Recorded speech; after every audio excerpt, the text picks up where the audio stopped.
നാടിൻ്റെ ഇരുളിൽ മറഞ്ഞിരിക്കുന്ന രഹസ്യങ്ങൾ ഒന്നൊന്നായി പുറത്തു വരികയാണല്ലോ. കൊലപാതകങ്ങൾക്ക് ഉപയോഗിച്ച ആയുധത്തിൻ്റെ പേര് കൊറക്കത്തി എന്ന് തന്നെയാണോ? നന്ദനും സംഘവും യഥാർത്ഥത്തിൽ ആരാണ്? ജീവൻ ജോസിൻ്റെ അന്വേഷണ സംഘം നേരിടാൻ പോകുന്നത് ഇതുവരെ കാണാത്ത അപകടകരമായ ഘട്ടമാണ്. കേൾക്കാം കൊലയാളിയുടെ 58-ാം ഭാഗം. അതെന്താണപ്പാ ഈ കൊറക്കത്തി? അതിനെപ്പറ്റി അറിയണമല്ലോ. ജോയിയോട് തന്നെ ഇനിയും ചോദിക്കേണ്ടി വരുമല്ലോ. അവസരം കിട്ടിയാൽ അതുകൂടി ചോദിക്കാം. ഇല്ലെങ്കിൽ നാളെ പോകുന്നതിന് മുൻപ് എപ്പോഴെങ്കിലും ജോയി ചേട്ടനെ കാണണം. അതിനെപ്പറ്റി കൂടി ഒരു ഉറപ്പ് കിട്ടണം. താൻ പ്രതീക്ഷിച്ചതുപോലെ തന്നെയാണ് കാര്യങ്ങൾ ഇതുവരെ മുന്നോട്ട് നീങ്ങുന്നത്. ആ 3 പേരിൽ നന്ദനെ മാത്രമല്ലേ പിടികിട്ടിയിട്ടുള്ളൂ? ബാക്കി 2 പേരും ആരായിരിക്കാം? അതറിയാൻ ജോയി ചേട്ടനോട് ചോദിച്ചാലും പോരല്ലോ. കിട്ടിയ തക്കത്തിന് കൊറക്കത്തി എന്താണെന്ന സംശയം കൂടി തീർക്കാൻ വേണ്ടി ജോസ് ജോയിയോട് ചോദിച്ചു. കൊറക്കത്തി എന്ന് പറഞ്ഞത് എന്താണെന്ന് എനിക്ക് മനസ്സിലാകുന്നില്ലല്ലോ ജോയി ചേട്ടാ. ഞാൻ ഇതിനു മുൻപ് ആ പേര് കേട്ടിട്ടുമില്ല. അതോ അതിത്ര അറിയാനൊന്നുമില്ല. എന്നാലും ജോയി അതിനെപ്പറ്റിയും വിശദമായ ഒരു വിവരണം കൊടുത്തു. ആദിവാസികളുടെ കയ്യിലുള്ള ഒരു ആയുധമാണ് കൊറക്കത്തി. നമ്മുടെ നാട്ടിലൊക്കെയുള്ള വാക്കത്തി പോലെയുള്ള ആയുധമാണ്. വാക്കത്തി കൊണ്ട് ചെയ്യാൻ കഴിയുന്നതും അതിൽ കൂടുതലും ചെയ്യാൻ കൊറക്കത്തി കൊണ്ട് കഴിയും. എന്നാലും കുറേ വ്യത്യാസങ്ങളും ഉണ്ട്. ചുണ്ട് വളയാത്ത ഒരു തരം കത്തി.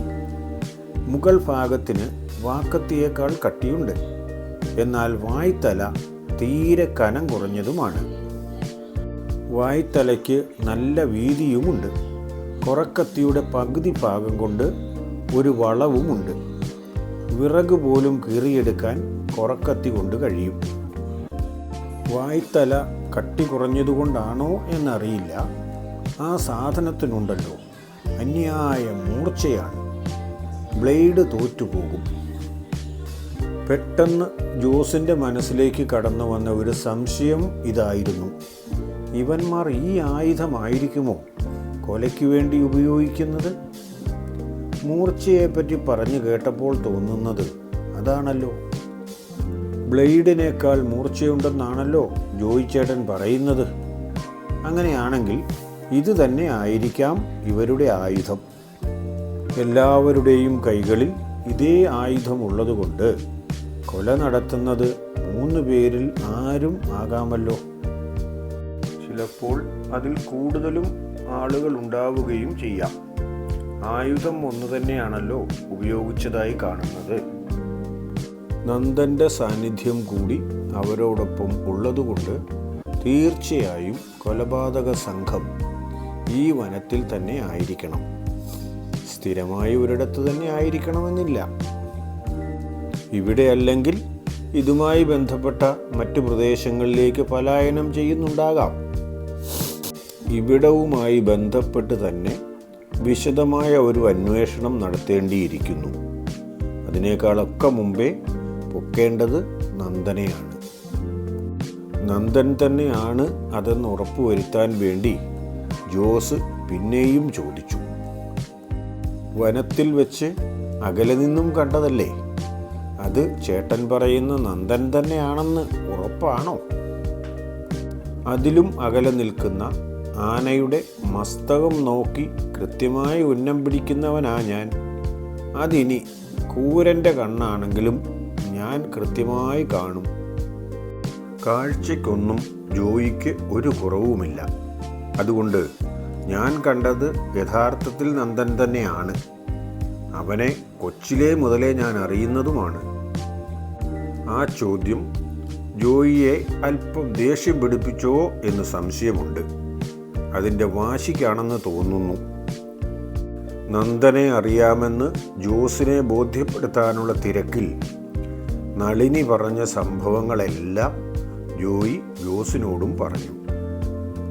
എന്നിട്ട് അവസാനം ഇത്രയും കൂടി കൂട്ടിച്ചേർത്തു. ആ പാവം കൊച്ചിനെ അവന്മാരെല്ലാവരും കൂടി കടിച്ചു കീറി നശിപ്പിച്ചതാണ്. അതിൻ്റെ ജീവിതം കളഞ്ഞു എന്ന് പറഞ്ഞാൽ മതിയല്ലോ. അതുകൂട്ട് കടുങ്കൈയൊന്നും ഒരുത്തനും ചെയ്യാൻ പാടില്ലാത്തതാണ്. ഉള്ളത് പറയാമല്ലോ ജോസേ, കാട്ടിൽ വെച്ചെങ്ങാനും അവന്മാരിൽ ആരെയെങ്കിലും ഒന്നിനെ കിട്ടിയെങ്കിൽ ഒരു നിറ ചെലവാക്കാൻ പോലും ഞാൻ മടിക്കില്ലായിരുന്നു. അത്രയ്ക്ക് ദേഷ്യമുണ്ട് എനിക്ക് അവരോട്. നാട്ടുകാരനായ ഇയാൾക്ക് അവരോട് ഇത്രയും പകയുണ്ടെങ്കിൽ നന്ദന് എന്തുമാത്രം ഉണ്ടാകും. പക്ഷേ അവനെ പകവീട്ടാൻ അനുവദിക്കുകയല്ലല്ലോ തങ്ങളുടെ ജോലി. ജോയിക്ക് അങ്ങനെയൊക്കെ പറയാമെങ്കിലും തനിക്ക് അങ്ങനെ പറയാൻ കഴിയില്ലല്ലോ. പിന്നെ ജോയിയോട് അതിനെപ്പറ്റി ഒന്നും സംസാരിക്കാൻ കഴിഞ്ഞില്ല. അല്ലെങ്കിലും കിട്ടാനുള്ളത് മുഴുവൻ പിടിച്ചെടുത്ത് കഴിഞ്ഞല്ലോ. കല്യാണത്തിനെങ്ങാനും നന്ദൻ വരുന്നുണ്ടെങ്കിൽ അവനെ ഒന്ന് കാണാനുള്ള സൗകര്യം ഒരുക്കാൻ ജോയിയോട് തഞ്ചത്തിൽ പറഞ്ഞ് ഏൽപ്പിച്ചു.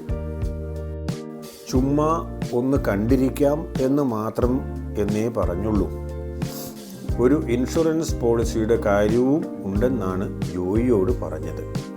അപ്പോഴാണ് അയാൾ അത് വിശ്വസിക്കുകയും ചെയ്തത്. അതുകൊണ്ട് കല്യാണത്തിന് അവൻ വന്നാൽ അവനെ കാണാൻ പറ്റും, ഇല്ലെങ്കിൽ പിന്നെ അതിനായി വരേണ്ടി വരും. ജോസിൻ്റെ പ്രതീക്ഷ പോലെ ഒന്നും സംഭവിച്ചില്ല. കല്യാണത്തിന് നന്ദനൊട്ട് വന്നതുമില്ല. വിളിച്ചിട്ടുണ്ടായിരുന്നോ എന്ന് ചോദിക്കാൻ കഴിയില്ലാത്തതുകൊണ്ടാണ് ചോദിക്കാത്തത്. അല്ലെങ്കിലും ഇന്നലെ തന്നെ ജോയി പറഞ്ഞിരുന്നു അവരെ വിളിച്ചിട്ടുണ്ടോ എന്ന് സംശയമാണെന്ന്. കൽപ്പറ്റയിലെ എല്ലാ കടകളിലും വിളിച്ചതുകൊണ്ട് ചിലപ്പോൾ കമ്പനിയിലും വിളിച്ചേക്കാം എന്നു മാത്രം. അങ്ങനെയാണെങ്കിൽ പോലും അതിൽ നിന്ന് മിക്കവാറും ആരെങ്കിലും ഒരാളെ വരാൻ സാധ്യതയുള്ളൂ എന്നും ജോയി തലേദിവസം പറഞ്ഞതാണ്. കല്യാണ സ്ഥലത്ത് വെച്ച് കാണാൻ കഴിഞ്ഞില്ലെങ്കിലും പിന്നീട് അവനെ കാണാനുള്ള സൗകര്യം ഉണ്ടാക്കാം എന്ന തീരുമാനത്തിലാണ് ജോസ് അവിടെ നിന്നും തിരിച്ചു പോയത്. ജോയി പറഞ്ഞ അനുഭവത്തിൽ അവരുടെ പിന്നിൽ തുടങ്കിൽ കിടന്നിരുന്നത് കൊറക്കത്തി തന്നെ ആയിരിക്കുമല്ലോ. കഴിഞ്ഞ കൊലപാതകങ്ങളിലെല്ലാം ഉപയോഗിച്ചുകൊണ്ടിരുന്ന ആയുധം അത്യധികം മൂർച്ചയുള്ളതാണ്. ഒറ്റ വെട്ടിന് കഴുത്ത് അറ്റുപോകുന്ന ആയുധമാണല്ലോ എല്ലാത്തിനും ഉപയോഗിച്ചിരിക്കുന്നത്. ആയുധം ഒന്നു തന്നെയാണ് എന്നതുകൊണ്ട് കൊലപാതകി ഒരാളാകണമെന്ന് നിർബന്ധമില്ല. ജോയി പറഞ്ഞതിന് പ്രകാരം ഈ 3 പേരുടെയും കൈകളിൽ ഉണ്ടായിരുന്നല്ലോ കൊറക്കത്തി. ഇനി അതേ ആയുധം ഉപയോഗിക്കുന്ന മറ്റാരെങ്കിലും കൂടി ഇവരുടെ കൂടെ ഉണ്ടോ എന്നും പറയാൻ പറ്റില്ല. നന്ദനോടൊപ്പം ഉണ്ടായിരുന്ന ബാക്കി 2 പേർ ആരാണെന്ന് അറിയണമെങ്കിൽ നന്ദനെ തന്നെ ചോദ്യം ചെയ്യേണ്ടി വരും. അത് സാധിക്കുമോ എന്ന കാര്യവും അല്പം സംശയമാണ്. ഒരു കാരണവുമില്ലാതെ ഒരാളെ പിടിച്ചുകൊണ്ടുപോയി ചോദ്യം ചെയ്യാൻ കഴിയില്ലല്ലോ. തന്ത്രപരമായി അയാളിൽ നിന്നും സംഭവത്തിൻ്റെ സത്യസ്ഥിതി ചോർത്തണമെങ്കിൽ എന്താണ് വഴി എന്നത് ആലോചിക്കേണ്ടിയിരിക്കുന്നു. കിട്ടിയ വിവരങ്ങളെല്ലാം സംഘത്തിൽ അവതരിപ്പിക്കണം. എന്നിട്ട് അവരുടെ കൂടി ബുദ്ധിയിൽ ഉദിക്കുന്ന ആശയമനുസരിച്ച് ബാക്കി കാര്യങ്ങൾ ചെയ്യാം എന്ന് ജോസ് മാത്യു തീരുമാനിച്ചു. പിറ്റേ ദിവസം കല്യാണം കഴിഞ്ഞ് ഉടനെ തന്നെ ജോസും കുടുംബവും അവിടെ നിന്നും വിട്ടു. എങ്കിലേ സന്ധ്യയ്ക്ക് മുമ്പ് അവർക്ക് വീട്ടിലെത്താൻ കഴിയുമായിരുന്നുള്ളൂ. നാട്ടിലെത്തിയ ഉടനെ തന്നെ സംഘ അംഗങ്ങളെയെല്ലാം കാണാനും വിവരങ്ങൾ അറിയിക്കാനുമായി ജീവനുമായി ബന്ധപ്പെട്ടു.